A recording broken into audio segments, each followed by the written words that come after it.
Hello, everyone. Welcome to another episode of Deal or Bust. If you are just joining, this is the show founders come on to try and exit live. And make sure you don't miss future episodes by going to nathanlatka.com/invite. Now, if you're watching this going, is this one of those fancy automated evergreen sort of webinar things? It's not actually live. Here is proof. It is 1:01 on Thursday, October, what's it today? 22nd. I'm Nathan Latka. It's really good meeting all of you. And if this is your first time watching the show, you're in for a treat. A couple weeks ago on the episode at about minute 47 and 18 seconds, one of the buyers said, I'd offer 20 million bucks. The founder said it's gotta be 43. And the negotiation went on from there. It was a hell of a show.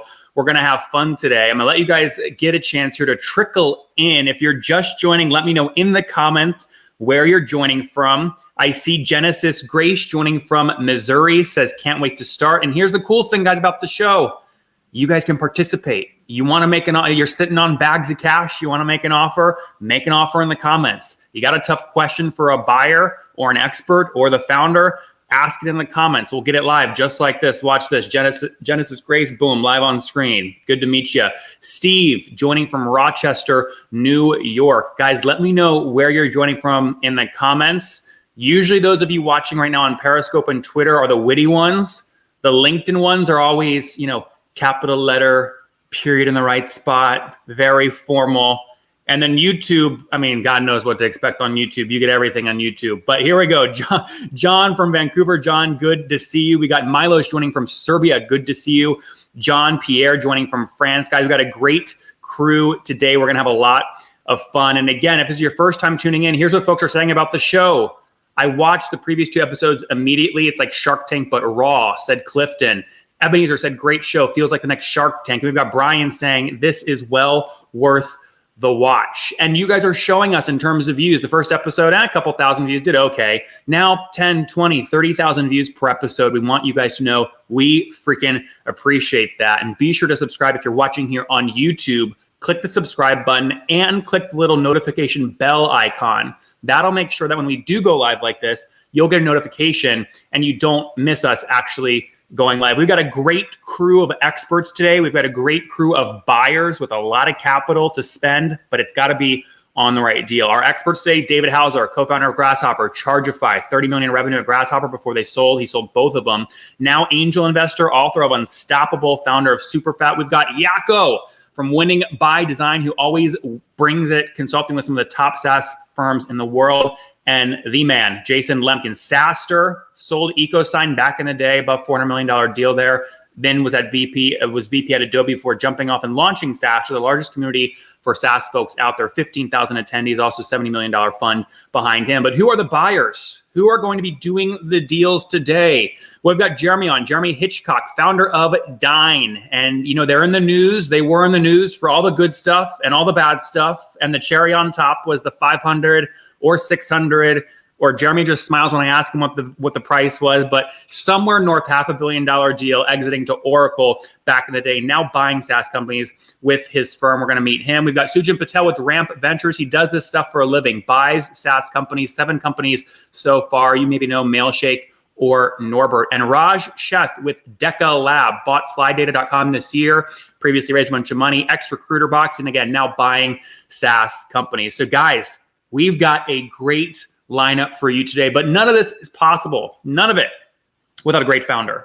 These founders, you guys watching, me, most of their guests today, the buyers and the experts, were all founders. It's a lot of work to build your SaaS company. So I want you guys rooting on our founder today. We're about 37 seconds away from meeting him. You'll see his P&L. You'll see the customer growth, you'll see the product, and we're gonna see if one of these buyers will make an offer live and if our founder accepts the deal.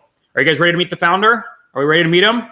Go ahead and egg him on. Click the like button, whether you're on YouTube or Twitter or LinkedIn. Let's get him on the show here live. Adrian Dayton, welcome to Deal or Bust, man.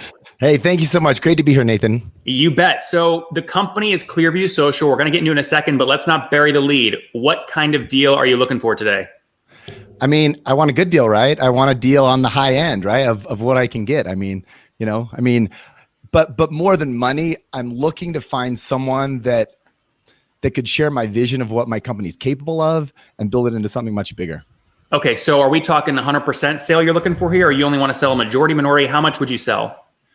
Yeah, you know, I mean, I'm open to selling all of it, but I think my ideal scenario would be to find someone where I can be a secondary. They can buy most of it out and have control, and then I have someone that I can work with to help this thing keep growing. And put an anchor on it here. You can give something totally unrealistic here, but what sort of size deal would make you really happy? If you sell, 100% of the company, what sort of valuation would you love to get? Yeah, I mean, I think 4 to 5x of top line revenue. I mean, that would make me really happy, you know. And what's top line revenue right now? 2.3 million in ARR. All right. On that note, again, I'm a numbers guy, but I also love great products. Take us through the products here, Adrian. What does Clearview Social do?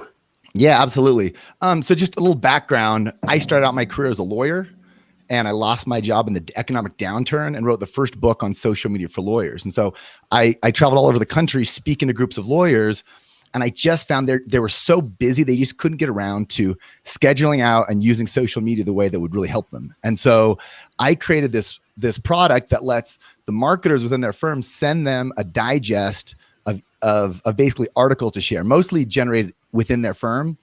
And in one click, they could schedule out their entire week of sharing. And then we had accounting firms reach out and say like, wait, why can't we use this?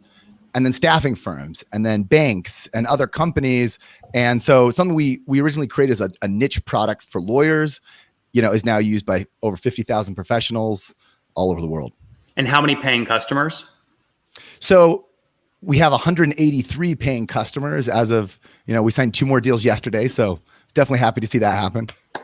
I love that. Look at Darwin bringing my mom in the show. Mom, good to see. Hi, Mom. How cute. That's so cute. And okay, so 163, 183. So are these logos, or is that the number, or are there like 10 lawyers under one of those customers and they're paying for all the seats? Yeah. So those are logos. Our average customer has about 500 employees and over 250 professionals. Okay. So, we talk about the professional numbers, like the lawyers, the accountants, the recruiters that are actually the ones that are going to be, using the product. And so let's walk everyone through the interface here. Okay. So first screen here, we're looking at your back end. What are we looking at right now? Yeah. So what we're looking at here is how the marketer builds out the queue of content. So they can copy and paste in links to share. They can have them feed in the side through the RSS feed. Or there's even a bookmark they can click on when they're reading an article. So it'll be added to this queue. We call it a queue. That's basically the queue of content that then they will share out to the professionals in the company. And when that happens, this is sort of what it looks like. The image, the headline, the summary, it's all dialed up. So then the lawyer, I say lawyer, right? Because that's where we started. But the professional, when they get this email, all they have to do is click a button and the article's scheduled and goes out. Share all articles, and then it goes out. And then what are we looking at here? Yeah. So then we also let them see their results. So they can see not only how many clicks each item they share gets, but they can click on this find out who button. And what that's going to show them in the next slide, it's going to show them the names of companies that have clicked on what they shared. So this is reverse IP lookup. So LinkedIn doesn't share this information with us. So we kind of have to be sneaky. We can find it if they've got public servers that they're using. And Very so you cool. literally can collect leads from what you share. And then we gamify it. We want to make it fun. We want to make it interesting. So the leaderboard lets them compete with their peers. And the number you see, the third column there is called earned media value. So this is what they would have paid for the same clicks if they're using pay-per-click advertising. Yep. Very cool. Okay. So this is what the product looks like. I want to now get into meeting our buyers, let them ask questions about the product. Let's bring on Sujin first with Ramp Ventures. Sujin, welcome to Deal or Bust. Hey, thanks for having me. Excited to talk to you guys. All right. Tell us what kind of deals you're looking for. What size in terms of revenue? Yeah, I think looking at for companies doing, 1 to 5 million, Nathan, that's probably larger than you heard me say last time. Really, if companies with a small team with the growth opportunity, I think marketing tech is something I'm very familiar with, heavily invested in sales tech and HR tech. So, and any of those are good, always also open to new industries. But I love the fact that you're leveraging employees to help share. I think the concept works. So I think that's even better from end user perspective. I believe in it. All right, let's bring on Raj Seth, second buyer. Raj, welcome to Deal or Bust. Hey, how are you? Congratulations, Adrian. Thanks, man. So what is Lab looking for in a deal, Raj? So we are looking for B2B SaaS between 1 and 3 million. We are agnostic of the exact space, but we need to have an idea of how we would continue some modest, respectable growth over the next 5 years. And no EBITDA, low zero profit is fine, but hopefully we would have some goals of giving the team, most of the team continuity, but increasing the profit and reinvesting it in growth. Great. Guys, we'll get to the team, we'll get to the P&L, we'll get to all that in a second, but let's bring on our last buyer first. Jeremy Hitchcock, welcome back to Deal or Bust. Hey, good to be back. Adrian, pleasure to have you. This is thanks, good business you have going. Oh, awesome. Jeremy, Thanks for being here. What kinds of deals are you looking for? We like great entrepreneurs and great teams. Obviously I have a background in B2B, clearly a whole bunch of different distribution channels you can think about. MarTech is certainly an area that we have some familiarity, but we're in infrastructure and internet and Wi-Fi and materials and lots of other things in between. Now, Jeremy, I assume for you in terms of capital source, you obviously had a $500 million exit plus to Oracle. Is most of this year on sort of personal capital, or have you brought in strategic partners in your fund as well? Yeah, it's both. We're still in the SPV phase on the bringing in external partners, but this is family office investing from our balance sheet, and we've done deals that have been as large as 30 million and small as 5,000. So we love companies of all sizes and just really like to partner with great people who can build great things. All right, buyers, each of you are going to get one question related to product. Be thinking about that. Those of you just joining us, welcome to another episode of Deal or Bust. It's where SaaS founders come to try and sell their companies live. We've got Adrian with Clearview Social, a social media scheduling tool focused mainly on lawyers, now on accountants as well. 3 hungry buyers. Let's go to Sujan first. Sujan, what product questions do you have for Adrian? Yeah, so who's logging into the product every day, or like, is that even a thing? Like, and is it the end user? Is it the buyer? Walk me through that. Like, what's the usage on the product? Yeah, great question. So look, our ideal behavior that we want the marketer or the admin to log on once or twice a week to schedule posts that go into these emails that the users receive. And the user, ideally, they would share from social media 4 to 5 times per week. But because they don't have time to do that, they can accomplish that logging in once a week to our software. So while the most successful users will log in almost daily, we've created a path where once a week usage through these emails, right? So they don't have to go log in. They just have to click the button on the email they get will allow them to have a successful performance there. Does it natively share video on LinkedIn, Facebook, or the other platforms? Yeah, so it works really well sharing natively video to Twitter and Facebook. LinkedIn is a little bit more complicated. So, we don't have it nailed 100% of the time on LinkedIn. Raj, let's jump over to you. What product questions do you have for Adrian?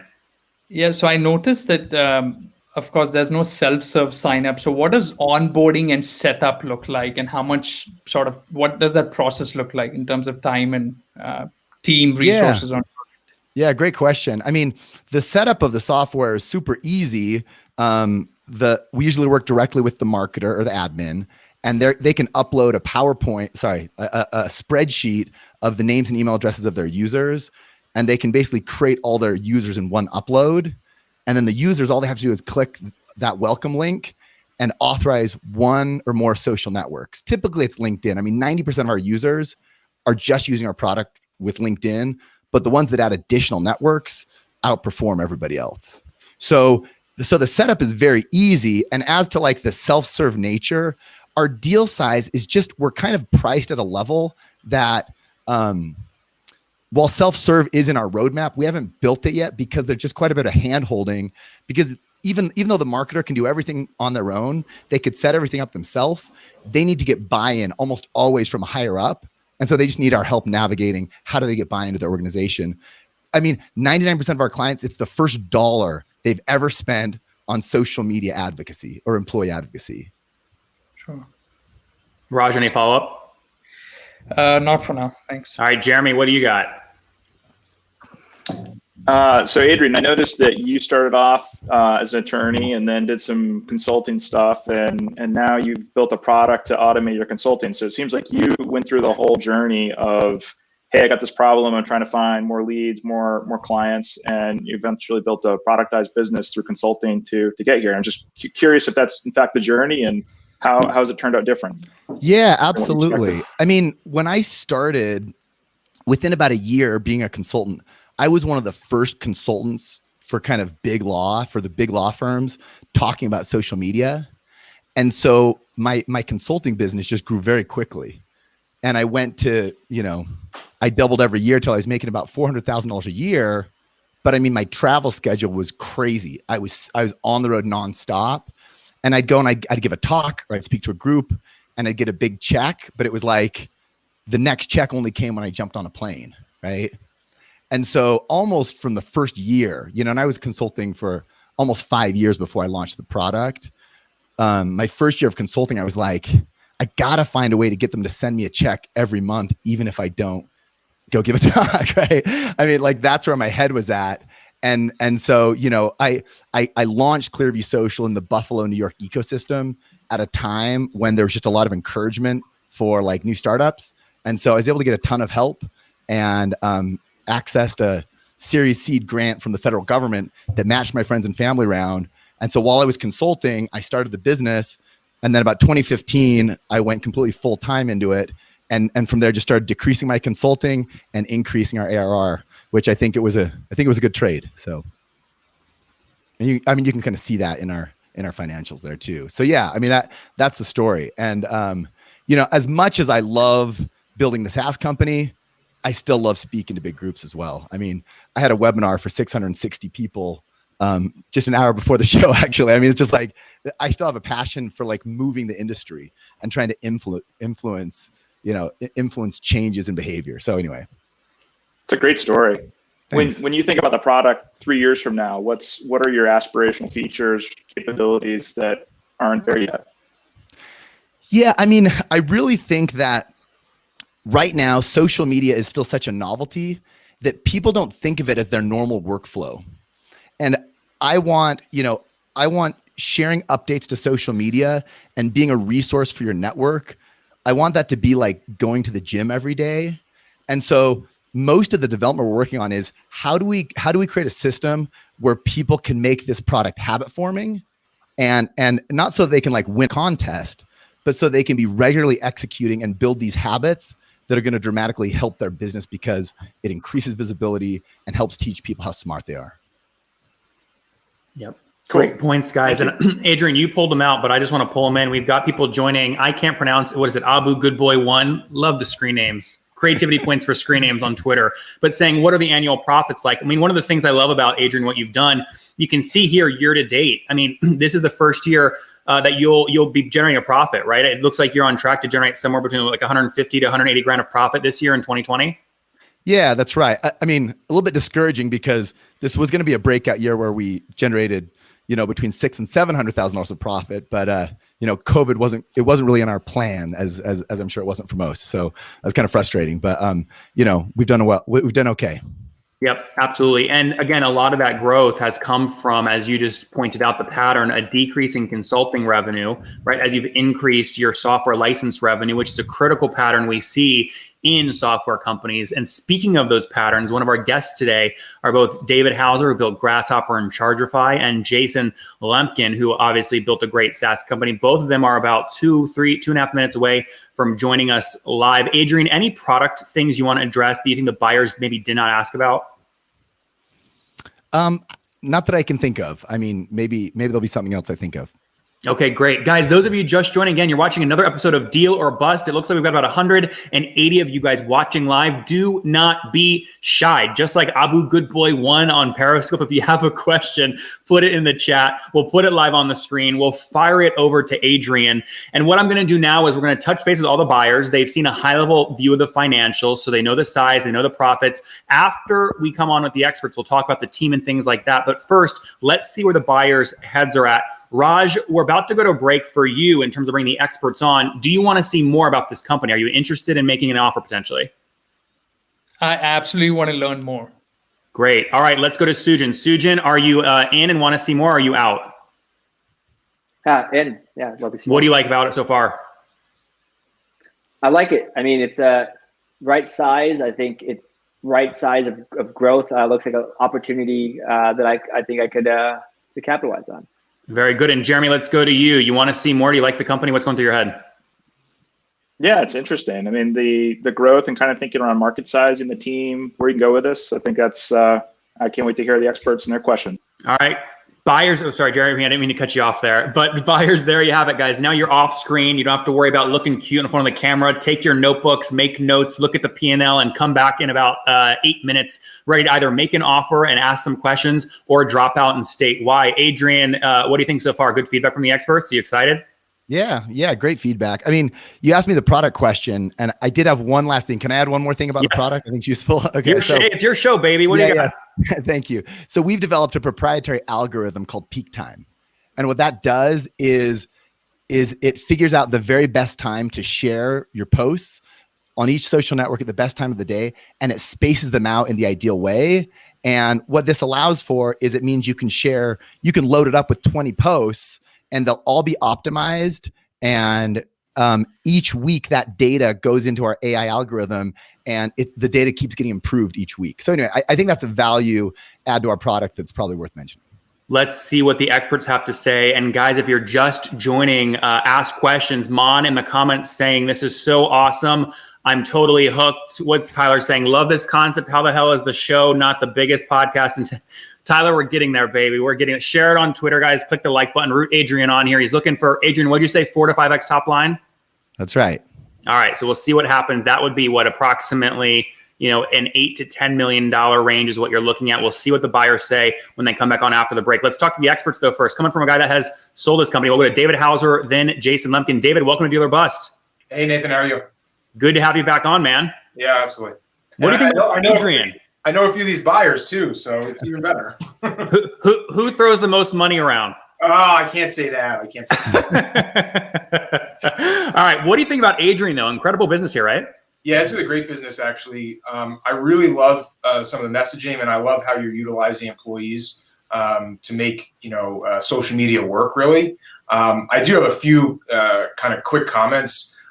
First, not having some sort of pricing really scares me away, not because of the pricing, but because it makes it feel really complex, right? So if I'm looking at, legal, accounting, staffing, like these types of professionals, like these are not necessarily high tech people, and it seems really scary. I'm like, oh my God, like, is this going to be hard to get to work, right? That'd be my first comment. And I get why you kind of might push pricing away to some extent. My second comment is, when I look at the website as a whole, I want to see more LinkedIn, right? Like I get that your customers are more successful when they have more other networks, but if you're looking at these customers, it's LinkedIn, and I don't get that message. Like it doesn't hit me in the face. Like, oh my God, this is a LinkedIn thing that I'm going to drive lots of traffic, and I want to connect right away with that. I love that. Great advice. Appreciate that, David. David, do you talk about valuations? I mean, you sold Chargify, and what'd you grow? What was Grass? It was like a 30 million run rate or something, right? Yeah, we were at $30 million a year. We sold for about 175 million. So I think the multiple there is probably definitely on the high end of the market as a strategic buyer. I'd be a little worried about your valuation expectation when people are looking at buying, these types of companies under $10 million in size. We're usually looking at between 1 and 3, maybe 4x top line revenue at the high end. And I know buyers that are buying stuff at, 1, 2x all day long. Doesn't mean that you have to, right? But there is a market in that area. Adrian, any questions you have for David? Yeah, I mean, I guess it's kind of a tough situation because I've got a team that's like, we can grow this thing $1 million in the next 18 months, and so if the offers are on the low end, I mean, we have a good plan for growth, and I just don't want to sell early while we're still growing and while things are very, while we're in a place of strength. But I mean, I appreciate your feedback. It's good to know. Like that's definitely an important data point for me to find out. I think about this from a founder's perspective too. Like, why do founders sell, right? And one is reducing risk.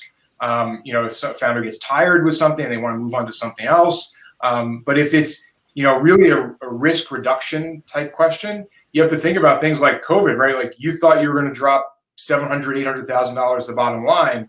You didn't, right?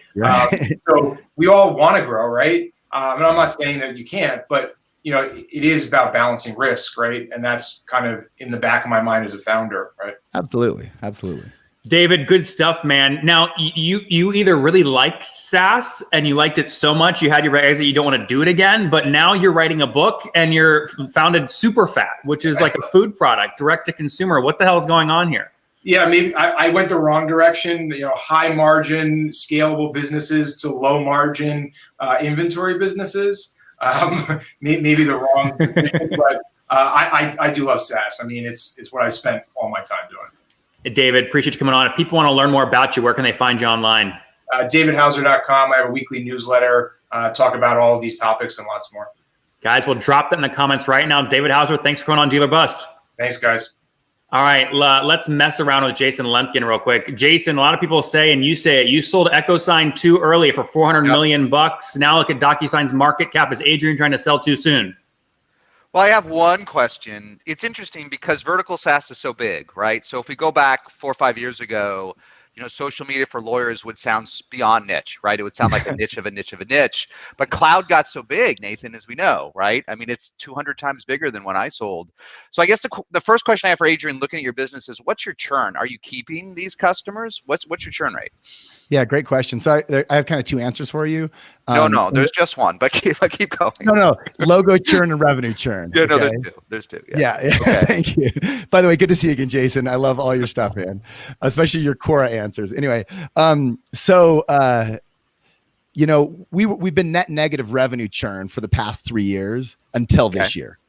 Okay. And so our upgrades have been substantial enough. They've outpaced, our cancellations. This year, we've had logo churn of about 12%.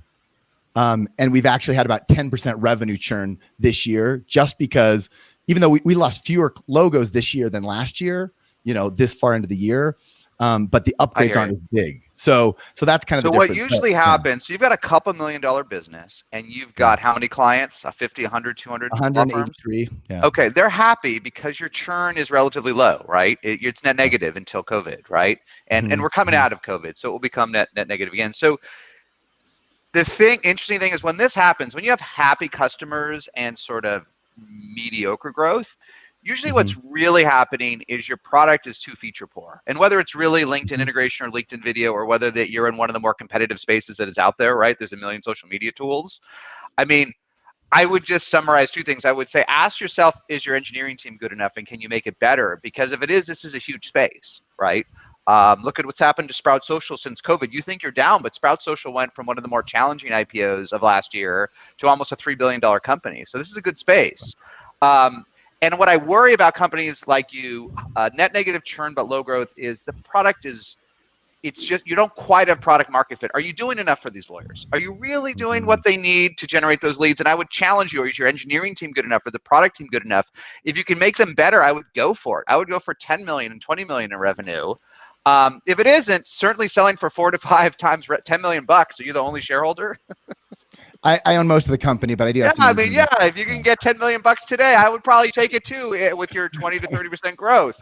But I would, my Uber challenge is, I don't think your product quite as dramatic product market fit. I think if it was, if you had more features, if you developed software faster, if you iterated more quickly, if it was even more awesome, you'd have a $10 million business, because all these lawyers would tell the other ones and they would buy more and they would pay you more. So that's my challenge. Think about if you can make this product and engineering better with the resources you have and where you are. If you can push on, if not, any decent deal is good, because you built a multi-million-dollar business here with net negative churn. That's what the folks that were just on the panel should go buy, right? And they can bring in an engineer or two, add a few more features, and they'll build it into a $10 million business for you. All right. That's a great point. So, I mean, my kind of question is, like, obviously I am more sales and marketing focused than I am engineering focused. I mean, I'm not an engineer. Yeah, cry me a river, but I hear you. Right? Yeah. We have an awesome engineering team, but I think when I've looked at, like, if someone wrote me a check for $5 million, like, I don't know how to turn that into, like, engineering gold, right? I don't have that experience. So that's partly why like I'm coming on here, is because maybe I could find someone that could, by half of my company, bring in those skills that I'm missing and help us grow faster and build this into something. It might be. bigger. You probably, looking at what you've done, you know legal, and you're a hustler, and you're likable. Your company is probably better at sales and marketing than it is at product and engineering. And yeah, that's a limitation. That's a limit, and that's not bad. And you're reaching a ceiling now for your growth because your chutzpah and your hustle can only take the place of feature gaps for so long, right? And so, do you want to develop that? Do you want to learn how to ship product? Right? Nathan's built world-class software now, right? For debt finance and others. Ask him for some advice. It's hard. It's hard to build world-class software. But if you develop these skills, that's how you build a unicorn or a decacorn. It's just to think about. Yeah, awesome. But you lack that. You may need a friend. You may need a mentor, advisor. You may need a VP of product if you don't sell, an SVP of product. Find someone out there. You're in Southern California? Salt Lake City. Salt Lake City, whatever, same place. There's plenty of cloud companies in Salt Lake. Recruit someone, give them some real equity that has worked at a great SaaS company, and have them teach you to build better software, and magic might happen. Jason, how much equity would you give a director of engineering thing at this scale? I mean, look, if you find someone that's bitching, right, engineering or product, you could have a head of product that also manages the engineers, right? They're going to want 2 to 5% of the company, depending on where they're at, if they're badass, right? Because they're going to look at the profile and they're going to be a partner, right? But the thing is, the flip side is, for this kind of business, friggin' make it vest. Make it vest, right? People shouldn't be walking out of a company like this in a few months owning a huge amount of company. No. They should be walking out with you owning a lot, right? And so we all need to rethink vesting schedules in companies like this so that they have a J curve. They're back and loaded, but they're fat if you go the distance. Love it. Awesome. Jason Lemkin, man. Thank you so much, Jason. On that note, where can folks learn more from you online? SaaS, Software as a Service. Kidding, SaaStr.com. Check it out. Sign up for our newsletter, our podcast, our YouTubes, our Quoras, our LinkedIn's, anywhere your SaaStr is. Jason Lemkin, thanks for coming on Dealer Bus, man. Thanks for having me. Thank you, man. All right, Adrian. So, anything surprise you about the expert feedback? Well, look, I mean, I think Jason's amazing, and honestly, I feel like it was worth this experience just to have like 5 minutes to hear his take. But I love it. I mean, I feel like we actually have good product market fit. We need more product. It's not just features. We need more product because most of our clients, only 12% of their employees are using our product. And so there's just so much upside in our existing client base if we can, beef up the product or add other product offerings. So, I mean, I think I'm on the 100% on the same page with him. I need to learn how to get there, right? I mean, obviously I haven't done that yet. So guys, very good. If you're just joining, you're watching Dealer Bus. We just heard from 2 experts. We got one more with Jaco. He's going to spend about 3-4 minutes with Adrian. Then we're going to go back to the buyers, see what kind of offers they make. And you should be thinking about what offer you would make. Here's the P&L. Take a screenshot of it. Do your own analysis. You never get the chance to do this. This is why we do the show. It's educational. Here's the company, right? Year to date through September, done about 1.7 top line, $118,000 bottom line. Adrian's done a great job building it. Let's bring on Jaco, see what he thinks. Jaco, welcome back to Deal or Bust. How are you folks? I'm great, man. It's like I'm usually the most enthusiastic person on the call, but it's nice to meet someone that's like, whoa, okay, all right. Are you ready for this? Go for it, man. There's a feeling in my soul, can't defeat it. I lose control on Mars. Are you ready? My friend, you are sitting on an amazing business. Thank you. You already know that with advice from Jason and the like. I have a few questions I want to ask from you because there's a few things that I don't completely get yet. How do you sell this? Great question. So our number one sales channel is traditional outbound sales. We use SDR, I guess now the term is BDR, and account executives. For the first 40 customers, I had enough relationships in the business. I literally had a secretary that just called people and said, Adrian? Yes, we do. Can he show you a software? I mean, the first few clients was easy, but now we have just a team of BDRs and SDRs. Okay, let's step through this quickly. Okay, your BDR gets paid what, $60,000 a year, give or take? Average? Yeah, on target. On target. Okay, your AE gets paid what, about $120K a year on average? Yeah, on target would be between 120 and 150 for our AE. The uptake 135 plus 60 would make it an even 200. No, we've never had someone hit the numbers to get them that, but yeah. Okay, that's a problem. We'll come back to that later. 180, let's say 180 total SDR AE combo brings you 180 total. Yeah, that's right. Okay, how much sales does this combo bring you?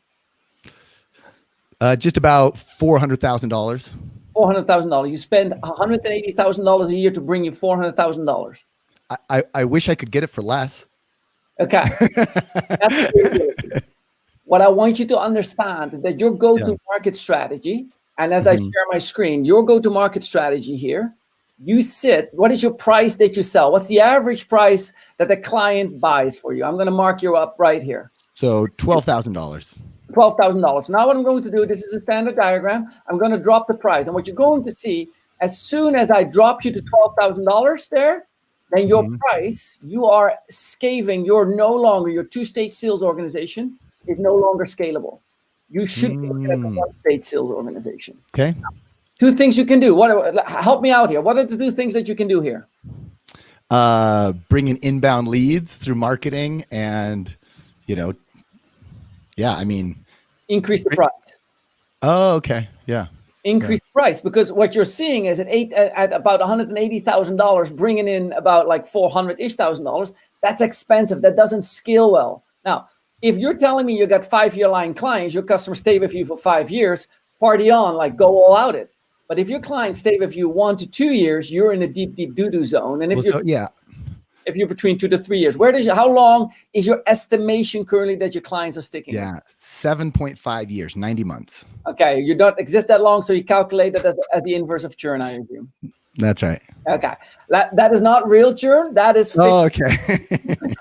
Okay, you got to get your go-to-market strategy under control. Okay. And now I'm going to draw on the practical issues. If I look at the amount of SQLs being generated by your SDR, how many SQLs does your SDR generate? So do you want to talk pre-COVID or during COVID? Current, right now. Well, no. So I mean, honestly, like it's night and day. Like we're getting 20, SQLs a month from our good SDRs before, and now like we've had months where it's like 5 to 8 is the norm. I mean, it's been a rough go. Let me tell you what that means for all the viewers. If it drops that low, you essentially need 2 SDRs to fit the same AE, right? Because if I have 20 SQLs going in one AE and those SQLs drop below 10, then I'm going to have 2 SDRs to feed that same AE. What did you what just happened to your cost? Just went up. Oh yeah. Went up. That means that now either you have to increase lifetime value or you have to increase the price. Because what is happening here, and this is the simple part of it, Adrian, your sales go-to-market model isn't scalable because you feel this pressure so much. And that is the challenge. What I would recommend that you do is focus on making that part scalable, making sure that you understand where the SQLs come from and how they can create it again and again and again. So as you grow your sales team, so does your sales grow. Now, I'm going to depict this picture, and like this particular picture I'm putting up down here, this is what it looks like. Your growth and your profitability. And for those of you who know this game, this is probably how you feel all day long. You need to grow rapidly, but my gosh, you can't spend too much, otherwise your profitability goes down. And this game that you see down here is the game that I find you playing right now. In order for you to get this game under control, you probably need a little bit more scalability on your go-to-market side, would be my advice. Great. On that note, Jaco, where can people learn more from you online, man? YouTube.com/winningbydesign, and you will all find all about us. But thank you for the shout out there. Jaco, we'll drop that link in the notes. Thanks for coming on Dealer or Bust. Adrian, a lot of feedback. It takes so much vulnerability, man, to do what you're doing. How you feeling? Yeah, no, I'm feeling great. I mean, I really feel like his feedback dovetails well with Jason's feedback. As we increase our product and just the value of our product, it's going to get our average contract value up and allow us to scale our sales team. So, I mean, I think those two things are just like dominoes that have to fall together. Yep, guys, Ken Wallace, we see you in the comments. Huxley, Alexandra, we see you. Milos, we see you. If you're just joining, guys, you're watching Deal or Bust. We're live with Adrian, who built a company called Clearview Social. It started off as a consulting company, grew it to 400, 500 grand in sales back in 2015, focused on legal. He then went into the SaaS world, has now scaled that over the past 4 or 5 years to about a $2.2 million run rate. He is profitable even with COVID. About 200 grand this year, was projecting 600, would still be profitable with 200. We've got 3 buyers who, before the expert advice, said they were very interested in the deal, potentially making an offer. We're going to bring them back on and see how they value the company, and they're going to have to either make an offer or drop out and state why. And you guys can play along. And the way you can play along, give Adrian some love here. If you're watching on Facebook or YouTube or Twitter, retweet it. Click the like button. That's him. We can see all your guys' comments live. So root him on. We see those things. And on that note, let's bring the buyers back on. Jeremy, Sujin, Raj, welcome back, guys. Thanks. Hello. All right. So here's what we're gonna do. We've got about 8 minutes left here. So I'm gonna give one of you guys a question for each of you guys. You can ask about anything you want, P&L, deal price, whatever, and then it's deal time. We're gonna go to each of you, and you're in or you're out. Raj, what question do you want to ask? So this sales team that's been churning out the leads, BDR, is that been since 2017 roughly? And before that, you were doing all the sales? I'm guessing this is a 6-year lifeline, correct? Yeah, kind of 2015 is when I was like full-time in this. So it's kind of the 5 years. Since the first year, since 2015, before 2015, I had a secretary / SDR. And then we started building out the SDR AE team from 2015 on. So, that's been our most effective sales model. Our second most effective model has just been referrals and what we call leapfroggers. So last year, 35% of our growth was users leaving to a new firm, admins leaving to a new firm and buying the software, which we love, obviously. Yeah. Do you know how many of those out of the 183 are leapfroggers versus just cold outbound? Well, we only started tracking that last year, right? So, okay. But I would guess, I mean, it was 35% last year. I would guess that historically it may be close to that. Sujin, let's go to you. What question would you like to ask? Sorry, I might have missed this with that 183 number, but how many leads do you get per month, including outbound? Sorry, can you repeat that question? For some reason, it didn't come through clear. How many leads do you get per month? Oh, how many leads do we get per month? So including outbound. Including outbound. Yeah. So I mean, and I hate to say like pre-COVID and post-COVID, but pre-COVID, we were getting about 20 a month from the sales team, and we're getting 10 to 20 marketing qualified leads from inbound. And what about now? Because we run by a company now, right? Yeah. No offense. And now the MQLs are actually about the same. And the SQLs are about 1/3 to 1/2. And unfortunately, our close rate on the SQLs is actually much higher than the MQLs.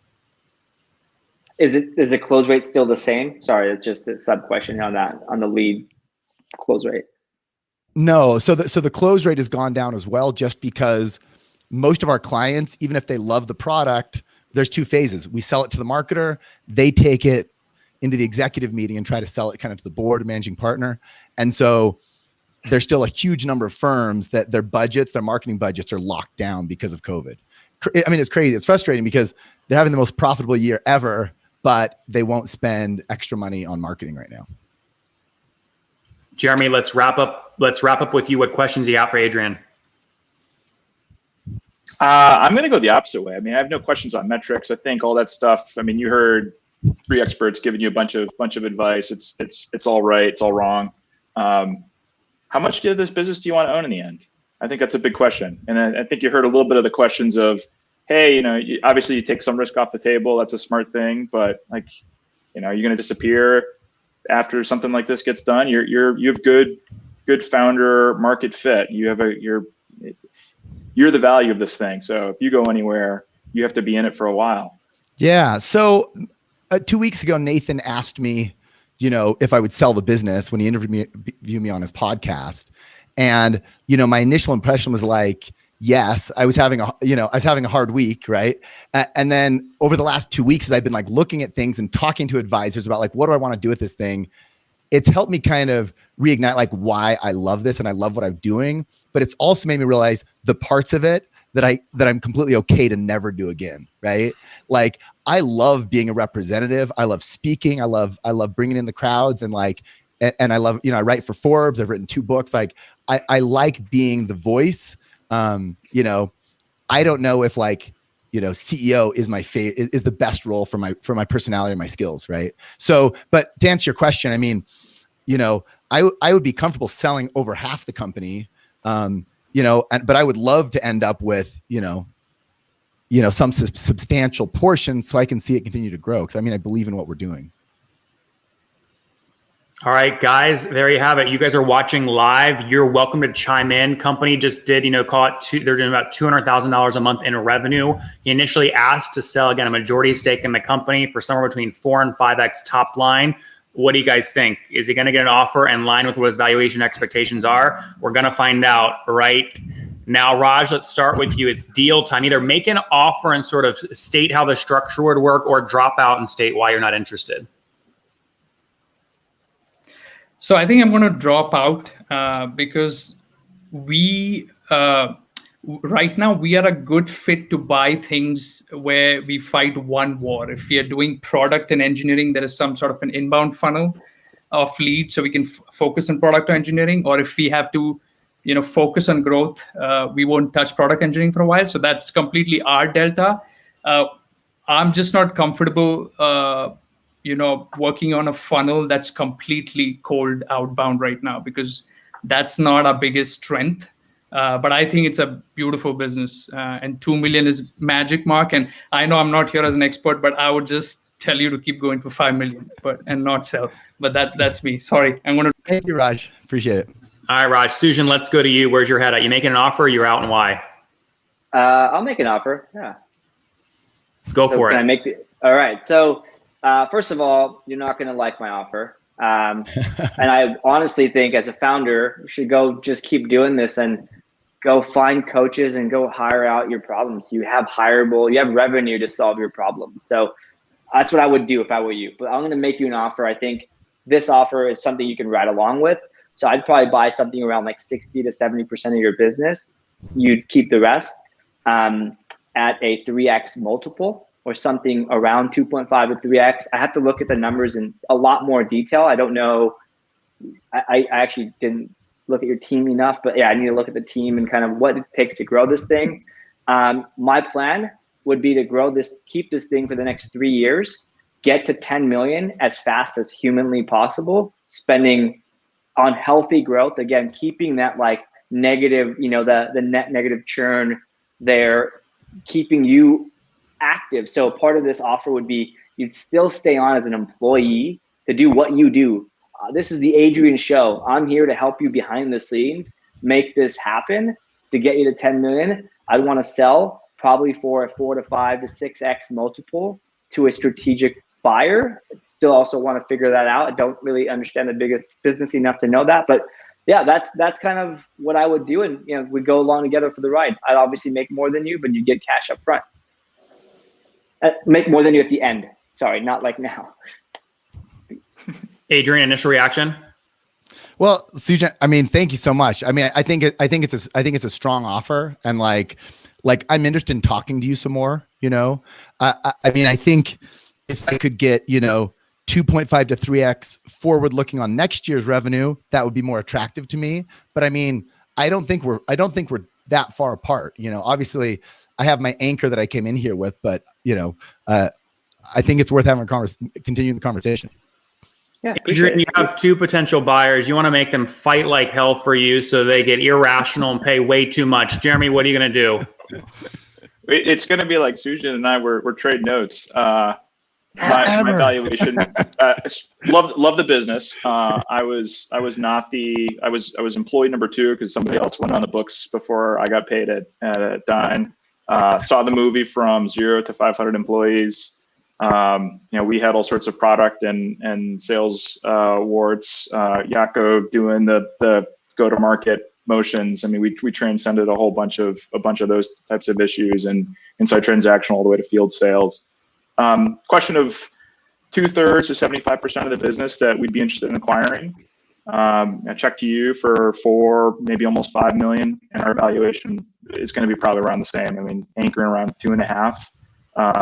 I think the plan of 10 million that's a place where you get a lot of financial and PE people that will and strategics who will start to look at that and say, hey, we can get some bidding going on. You get to a valuation that's call it around 100, and then what you take home today is 20% of what you make in 3 or 5 years, which is 25 million bucks, maybe more. So it's again, I mean, you want to get the fancy valuation, but you also don't want to get priced as the most expensive house on the street this early on. You want to make sure that you can have momentum. And I'd love to partner with you to help build this thing. It's a cool space. I think there's some market sizing questions that are possible to figure out how to get the product there. We turned a $30 a year product into something that people are paying multi-millions for over 15 years. So watch that movie and been a part of it, and it'd be fun to work together. Wow. Awesome. Adrian, you have 2 offers. It's your show. Pit them against each other, put them together, rip them apart. What do you want to do? Well, look, I mean, you both have shared kind of, similar offers. You're looking for similar valuation. I guess I would just ask, because your offers are so close, would anybody like to sweeten the deal? I mean, obviously due diligence starts after this, but for purposes of the show, it's like, I mean, could we get to that? Could we get to that 3x of this year's with an earnout if we hit our goal for, next year's revenue? Adrian, be clear. So you think this year is going to be about 2.3 million. You're saying, can anyone sweeten it and get you to a valuation that's 3 times 2.3 million? Is that accurate? Yeah. Well, so we're going to end this year at 2.4. Like, I'm confident with our pipeline. We'll end this year at 2.4. So 3x off that 2.4 with an earnout built in if we hit our numbers, next year. Sujin, he's asking for a $7.2 million valuation. He's comfortable with selling, between 50 and 75% of the company. Can you sweeten the offer at all, or where's your head at? No, I can't. It's COVID. I can't look at forward revenue. I think you could drag out the conversation and get something closer to that. So that's what I would do, is just go slow, a little slow. Start pig me in 2 months and you'll be closer to your offer, closer to what you want.